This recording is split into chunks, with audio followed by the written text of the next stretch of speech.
Hello students, तो आज हम बात करेंगे BCom program and BCom honours के कोर्स स्ट्रक्चर के बारे में कि क्या क्या सब्जेक्ट्स आपको इस बार सिलेक्ट करने हैं। ठीक है, किस चीज़ में ऑप्शन आपको मिलेगी और क्या करना पड़ेगा आपको। ठीक है, तो आपको अपनी डैशबोर्ड पे लिंक आ गया होगा सभी के, उस पर आपको अपने लिंक पे जाके अपने को सब्जेक्ट सिलेक्ट करने हैं सेकेंड सेमेस्टर के लिए। तो ये उसका कोर्स स्ट्रक्चर है। तो हम बात करते हैं पहले हमारा जो फर्स्ट पेपर होगा वो तो हमारा कॉर्पोरेट अकाउंटिंग का है, सेकंड हमारा कंपनी लॉ है, थर्ड हमारा ह्यूमन रिसोर्सेज मैनेजमेंट है। ये तो आपको इसमें कोई आपको सिलेक्ट करने का ऑप्शन नहीं है, ये कंपलसरी है, आपको लेने ही पड़ेंगे, इसमें ऑप्शन नहीं है कोई अदर। ठीक है, फिर पेपर 4 में आपका जी इलेक्टिव का होता है, जिसके बारे में हम बाद में बात करेंगे। ठीक है, पेपर 5 के बारे में बात करते हैं। पेपर 5 में आपका पिछली बार का ईवीएस था, इस बार जो है आपको सब्जेक्ट्स लैंग्वेजेस दी हुई हैं, उनमें से आपको ऑप्ट करना है। तो आपके 2 असामी लैंग्वेज है, असामी जो असम में लोग को बोलते हैं वो वाली लैंग्वेज। ठीक है, तो आपको इसमें आपको क्या सिलेक्ट करना है वो तो आपको पता ही है कि जो लैंग्वेज आपको आती है सही उसके हिसाब से आपको लेना है। अगर आप असम के हैं तो असामीज़ में देखो फर्स्ट जो सब्जेक्ट है A1 जो सब्जेक्ट है वो वाले सब्जेक्ट हैं जो कि आपने पहले से पढ़ रखे हैं, उनको A1 सिलेक्ट करना है। अब जिन्होंने बिल्कुल नहीं पढ़ रखा है उनके लिए B1 है, जिसमें बेसिक चीज़ें होती है। ठीक है, लैंग्वेज की बेसिक चीज़ें होती हैं। ठीक है, तो वो आपको उस हिसाब से आपको सिलेक्ट करना है। फिर एक असामी सब्जेक्ट असामी लैंग्वेज है, बंगाली लैंग्वेज है, ठीक है, और तमिल लैंग्वेज है, उर्दू लैंग्वेज है। ठीक है, तमिल एंड तेलुगु भी है। तो ये 5 लैंग्वेजेस हैं। फिर उसके बाद हमारा हिंदी है, हिंदी में हिंदी A है, हिंदी B है, हिंदी C है। ठीक है, हिंदी A है हमारा संप्रेषण और संचार, दूसरा है औपचारिक लेखन ऑफिशियल ऑफिशियल राइटिंग्स जो होती है हमारी, लेटर्स होते हैं, आर्टिकल्स होते हैं, तो वो। ठीक है, देन हिंदी C में हमारा सोशल मीडिया एंड ब्लॉग लेखन। ठीक है, देन उसके बाद हमारा पंजाबी भाषा है, वो 6 लैंग्वेजेस हैं जो आपको अलग से अलग हैं। ठीक है, बाकी हिंदी और संस्कृत है। हिंदी आपको मैंने बता दिया। अब संस्कृत में क्या है, नीति literature in Sanskrit, Upanishad and Gita, introduction to Sanskrit language, 3 option है संस्कृत के। अब आप बोलोगे कि संस्कृत हिंदी में होगी या संस्कृत में होगी या फिर इंग्लिश में होगी, तो ये यहाँ पे जहाँ संस्कृत का जो है, ये जैसे हमारा पिछली बार योगा का हुआ था वैसे ही है ये इस बार भी, कि इसमें क्या है इंग्लिश और हिंदी दोनों में आपको क्वेश्चन आंसर करने का मौका मिलेगा। पर हाँ, ये हो सकता है कि जैसे योगा में पिछली बार आपको बुक हिंदी की ही मिली थी, इंग्लिश की नहीं मिली थी, तो ये गलती इस बार भी हो सकती है। ऐसे तो कोई भरोसा नहीं है, क्योंकि अभी तक उन्होंने अपने वेबसाइट पे सिर्फ सब्जेक्ट के नेम लिख दिए हैं, PDF अभी भी एक भी नहीं है उनके सेकेंड सेमेस्टर की। तो यहाँ पे वो चीज़ है, पर आपको मौका यहाँ पे इंग्लिश और हिंदी दोनों का क्वेश्चन पेपर में दोनों ही मीडियम के क्वेश्चंस आएंगे संस्कृत वाले के।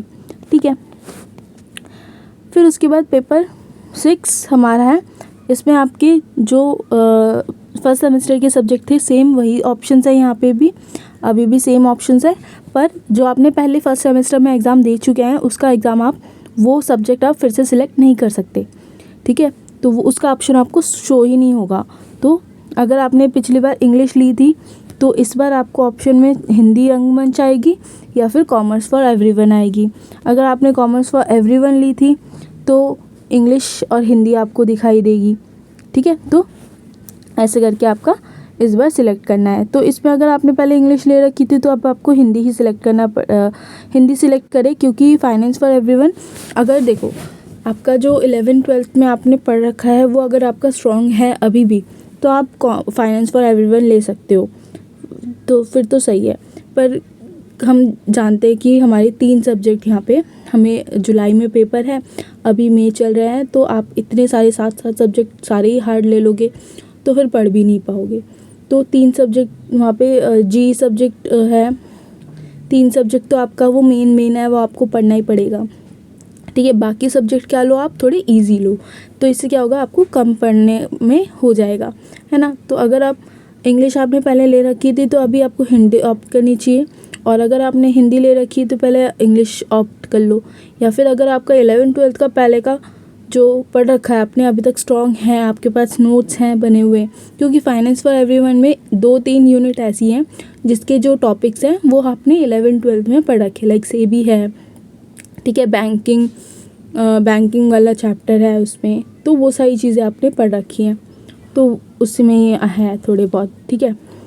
देन उसके बाद 7th सब्जेक्ट है हमारा VAC का, जो कि सेम ऑप्शन है हमारे सेमेस्टर 1 के जैसे, ठीक है। तो इसमें भी वही चीज़ है, जो आपने पहले ऑप्ट कर रखा था वो आपको ऑप्ट नहीं करना है।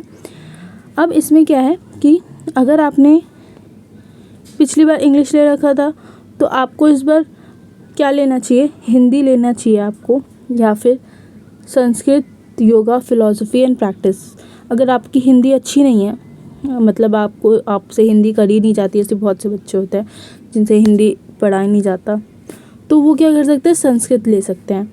क्यों, इसमें क्या होगा कि योगा वाला सब्जेक्ट, जिसमें आपको हिंदी में भी आंसर कर सकते हैं आप, इंग्लिश में भी आंसर कर सकते हैं, पर आपको इंग्लिश मटेरियल जो होगा आपको खुद देखना पड़ेगा, सिलेबस से छाट के टॉपिक करके आपको खुद सोर्सेज आपको कलेक्ट करने पड़ेंगे, कहीं मिलेंगे नहीं आपको। या फिर जिन्होंने पहले दे रखा है वो आइडिया दे सकते हैं, पहले वो आइडिया बता सकते हैं कि उन्होंने कैसे पढ़ा था, कैसे एग्ज़ाम दिया, ठीक है। बाकी अगर आप सोच रहे हैं कॉन्स्टिट्यूशनल ड्यूटीज़ वाला लेंगे, पॉलिटिकल साइंस लेंगे, तो आप देखो कॉमर्स फील्ड के बच्चे हो तो ये आपके फील्ड से अलग चला जाता है, ठीक है।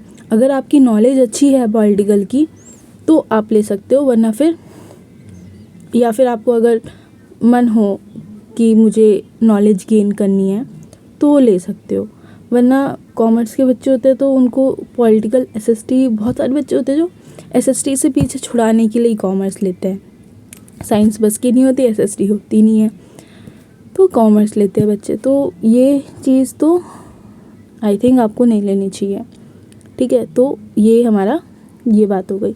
अब आते हैं G सब्जेक्ट पे, पेपर 4 पे। तो पेपर 4 पे पहले मैं BCom प्रोग्राम की बात कर रही हूँ, फिर BCom ऑनर्स की बात करूँगी, क्योंकि उनका अलग होता है। अभी जो हमने ये 4 बातें, अभी हमने 6 पेपर की बात करी, ये तो BCom ऑनर्स और BCom प्रोग्राम दोनों का सेम होता है, ठीक है, पर G सब्जेक्ट दोनों का अलग होता है। तो इसमें आपका क्या है, इंग्लिश है, हिंदी का ख ग है, संस्कृत है जिसमें बेसिक प्रिंसिपल्स ऑफ आयुर्वेदा है, उर्दू है, पंजाबी है। तो ये सारा हमारा क्या था, फर्स्ट सेमेस्टर में सेम ऑप्शंस थे हमारे पास, प्रोग्राम वालों के ये सेम ऑप्शंस थे। तो उन्हें पता होगा कि उन्होंने पहले क्या लिया था, इंग्लिश लिया था, तो अब उन्हें हिंदी ऑप्ट करनी चाहिए। देखो उर्दू पंजाबी तो आप तभी लोगे जब आपको ये आता होगा पहले से, वरना आप नहीं लोगे, है ना। तो आपको अगर इंग्लिश ऑप्ट करी थी तो अब हिंदी लेनी है या फिर संस्कृत लेनी है, अगर हिंदी ऑप्ट करी थी या फिर इंग्लिश लेनी है या तो संस्कृत लेनी है, ठीक है। और संस्कृत तो किसी ने भी नहीं ली थी, इतना मुझे पता है कि फर्स्ट सेमेस्टर में संस्कृत तो बहुत कम लोग थे संस्कृत वाले। तो देखो संस्कृत का जो यहाँ पे पेपर है वो हमारा इंग्लिश में ही है, ये इंग्लिश मीडियम का ही है, इंग्लिश मीडियम और हिंदी क्वेश्चन दोनों आएंगे, ठीक है। जैसे हमारा योगा और संस्कृत का मैंने अभी बताया था, वैसे ये क्वेश्चन पेपर में हिंदी इंग्लिश दोनों सब्जेक्ट, दोनों क्वेश्चंस होंगे, दोनों मीडियम के क्वेश्चंस होंगे, ठीक है। तो इस हिसाब से आप अपना ये ले सकते हैं। अब बात करते हैं ऑनर्स वालों की। तो ऑनर्स वालों का क्या था कि G सब्जेक्ट में जो फर्स्ट सेमेस्टर में थे उससे एक लेवल बढ़ के आया, मतलब अगर आपने प्रिंसिपल ऑफ माइक्रो इकोनॉमिक्स ली थी पिछली बार तो इस बार मैक्रो इकोनॉमिक्स है। इंग्लिश में आप अगर आपने ली थी तो वो भी इस बार चेंज होके, जो आपकी पहले की फर्स्ट सेमेस्टर की इंग्लिश थी वो नहीं है, इस बार दूसरी है, नाम चेंज हो गया है, क्या था वो मुझे याद नहीं है, ठीक है। हिस्ट्री भी आपका पहले कुछ और था, अब क्या हो गया, कॉलोनियल टू कंटेम्प्रेरी टाइम्स हो गया है, ठीक है। मैथ्स में आपका पहले सिमेट्रिक इक्वेशंस थे, इस बार लीनियर अलजेब्रा आ गया है, और पॉलिटिकल साइंस में भी हमारा कुछ और था, इस बार इंडियन कॉन्स्टिट्यूशन आ गया है, ठीक है। तो अगर आपकी मैथ्स अच्छी है तो मैं बोलूँगी कि 4th मैथमेटिक्स ले लो, क्योंकि ये क्या है कि एलिमेंट्री लीनियर अलजेब्रा जो है बेसिक चीज़ें होती है, इसमें ज़्यादा कुछ हार्ड होता भी नहीं है, ठीक है। और अगर होगा भी तो कम मार्क्स का ही होगा, मतलब 1 यूनिट होगा अगर हार्ड वाला होगा तो, ज़्यादा होगा नहीं उतना, ठीक है। तो वो आप ले सकते हो। या फिर आप अगर क्योंकि कॉमर्स वाले हो तो मैं तो मना करूँगी कि आप हिस्ट्री मत लो और पॉलिटिकल साइंस मत लो, ठीक है। पर आपकी अगर वो है तो आप ले सकते हो, ठीक है। फिर उसके बाद आप इंग्लिश ले सकते हो, individual and society. Story types होंगी कि सोसाइटी और इंडिविजुअल को कल कुछ लिंक वगैरह होगा, उनमें क्या लिंक होता है और कैसे कैसे उन दोनों का डेवलपमेंट होता है एक साथ करके, वही सब चीज़ें होंगी। इंग्लिश ले सकते हो, वो तो बहुत ईजी वाली होगी ना, ठीक है। और उसके बाद अगर आपका 12th में आपके पास नोट्स हैं, बुक वगैरह पड़ी हुई है अभी, तो आप प्रिंसिपल्स ऑफ मैक्रो इकोनॉमिक्स ले सकते हो, ठीक है। तो ये सारी चीज़ें थी, मैंने बता दिया आपने क्या सिलेक्ट करना है क्या नहीं। और सिलेबस की वीडियोस भी मैं जल्दी सारी पोस्ट कर दूँगी, ठीक है। जल्दी सारी वीडियोस आपको मिल जाएगी, सिलेबस भी एक्सप्लेन कर दूँगी मैं। तो तब तक के लिए तो इस हिसाब से आप अपना सब्जेक्ट सिलेक्ट कर लें। तो मिलते हैं नेक्स्ट वीडियो में, बाय बाय।